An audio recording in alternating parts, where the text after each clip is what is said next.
Hey, it's Greg here with MaritimeGardening.com, and it's July and the garden's starting to get productive. We're starting to pull vegetables out of it all the time. And I want to just show you an example of a really great plant to have in your garden for the summer and fall in terms of harvesting. It's a type of broccoli called Artwork Broccolini. Let's have a look here. So I was just out here doing some harvesting and I thought I'd just mention this. So I haven't done this, a 4x10 bed. There's maybe 1, 2, 3, 4, 5, 6, 7, 8, 9, 10, 11, 12, 13, 14, 18 plants. And I probably could have planted them a little looser than that, maybe 12 to 18 for a garden this size. If it was a 4x8 bed, maybe 12, 16 at the most. So you can see the size they attain. These are different than other broccoli where they put out multiple shoots and you have to pick the shoots and sort of stay on top of it, and you get a good harvest every week, and every week the harvests get a little bigger. Okay, so let me show you what I'm doing here, what I'm choosing to harvest, what I'm choosing to leave, and an example of leaving it a little bit too long, but not the end of the world. Okay, so here's a plant where I've harvested the broccoli heads, right? It just makes these little tiny heads. If you don't harvest them, they'll go to flower and the plant will sort of shut down because it's sort of achieved its mission, right? The plant's goal is to make seeds. You keep messing up its goal, it'll keep putting out florets, keep snapping them off, it'll keep trying to make florets. Once it goes to seed, it sort of cashes in and it's done. So you don't want to let it do that. So here's a plant where I took the florets off, right? Nice florets like this. They're tender, you can use the stems. The great advantage of these to like the full-size broccoli is that you don't have to like peel the outer stem doesn't get tough. They're tender all the way down, right? So I normally just cut these on the bias and use them in stir fries or whatever, however I'm going to cook them, right? So you use the full stem. And I'll show you harvesting these in a second. But you see I've left these little florets on, right? It starts and it gives you at the beginning the plant gives you like one broccoli. And you snap that off, then it gives you multiple. Here's another one I got to take off. All right, so I sort of take it off at the junction there, right there. Just snap it off. I don't use a knife or anything. And you cook the leaves and everything. It's very tender, very nice broccoli. Okay, so these will be harvested next week. Okay, you can see I've been harvesting along here. Okay, but here's a plant where I've let it go a bit too long.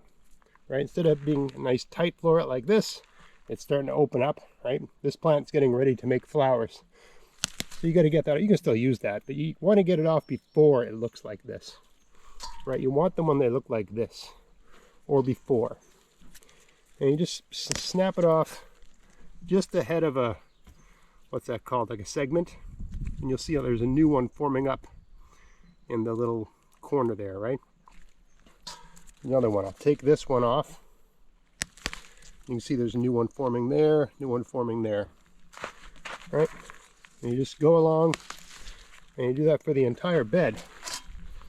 And you know, for at least a few months of the year, you know, if you're a big fan of broccoli, here's one I left a little too long. I've been away for a few days, so these probably should have been picked 2 days ago. We were out of town for the weekend.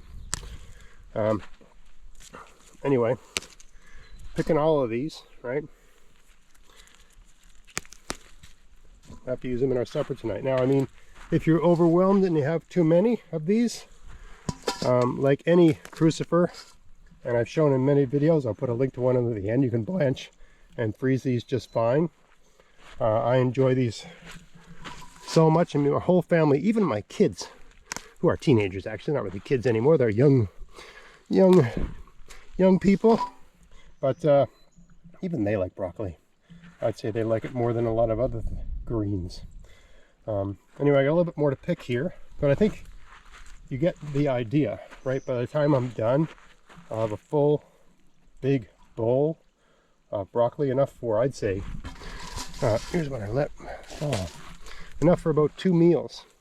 Okay, when the plants are young, they're very vulnerable to pests, and you either have to, you know, start them in transplant trays and transplant them in to sort of save them from predation. When these are very, very vulnerable to slugs and flea beetles, I've found anyway, when they're young.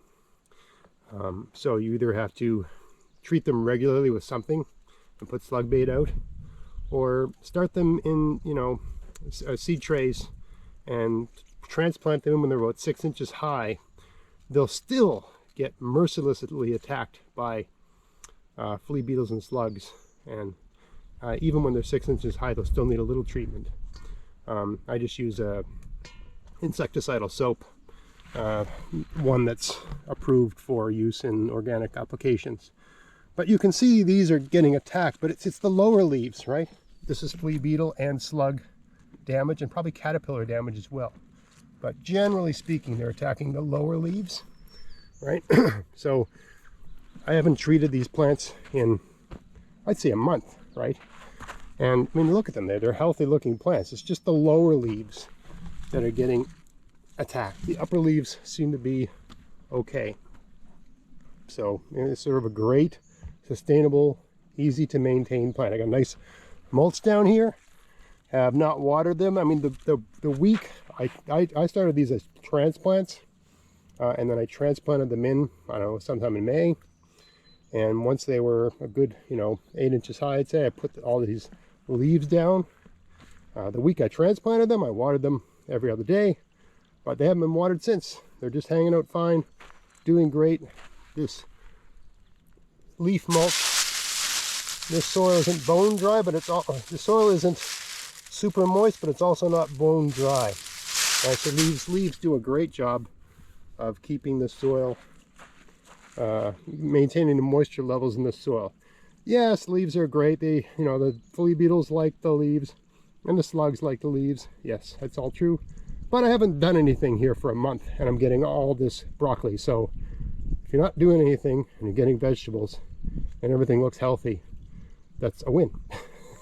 Right? Always think about what is the net, what's the net effect, right? Yes, I have some pests, but it doesn't matter. I'm getting really good, you know, grocery store level produce for no work. That's a win for me. All right, so I got the whole bed harvested now, and you know, I'll have to wait till next week to harvest it again. Every week I'll be getting something like this for the rest of the summer, I expect, and into the fall. These don't mind frost. In fact, the flavor improves in October. So, Artwork Broccolini, fantastic crop to grow in your garden. Perpetual source of broccoli all season long.